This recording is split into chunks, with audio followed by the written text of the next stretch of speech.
Have you ever been to Merivale?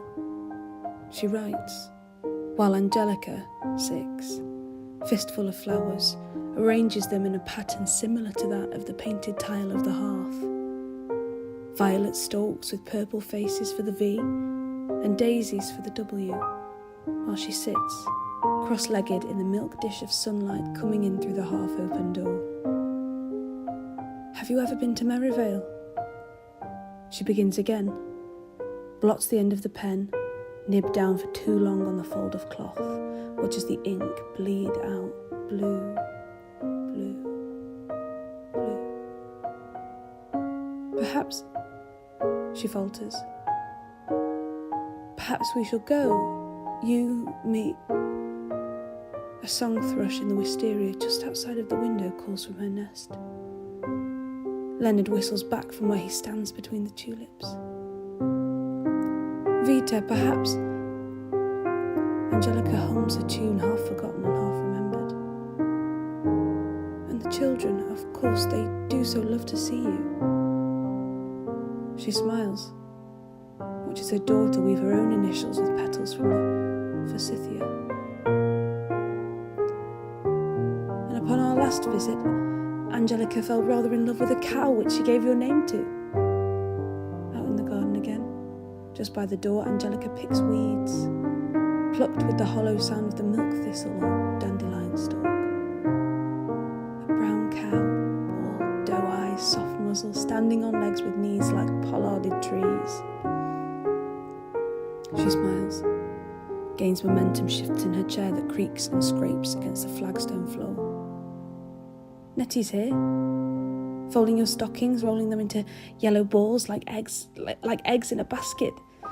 As soon as she's gone, I'll unravel them.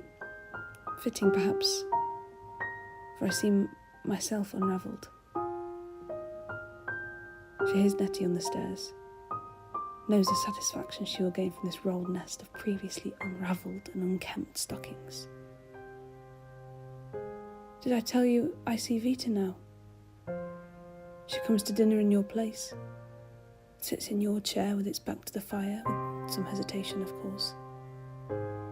She looks at me, and I in her see you, and you in me she sees, though neither of us has spoken of this, of course.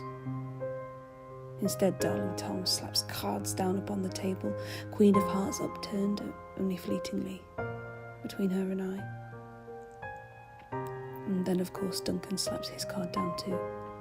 The king, perhaps, of spades, as suits him, and the moment passes without whistle or trace. The song thrush sings again, greets her mate with a beak of soft sheep's wool scraps.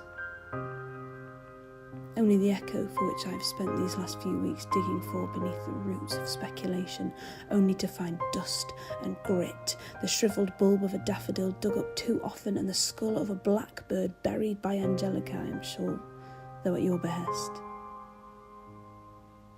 Now the ticking of the clock, the whir, the readying, then the chime.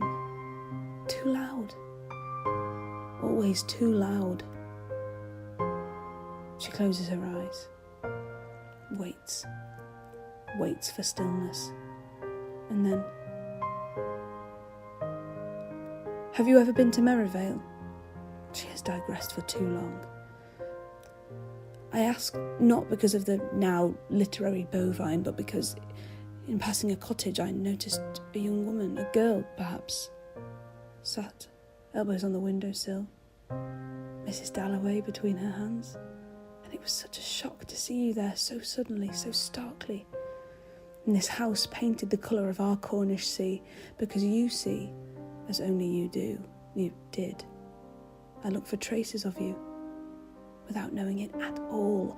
I find I cannot speak, cannot say as you would have done so eloquently, but I cannot. Neither with voice, nor with pen, the pain it is to glimpse you so suddenly, so sharply within your absence. The house is quiet. The bird has flown. Angelica has gone. The garden too tempting. Such is death. The stillness stretches. But one of these days we may contrive to speak again, who knows? Again the stillness. My darling Virginia, I miss you. And this letter is nothing without you to receive it. The hesitancy of pen held above paper. Yours always, V.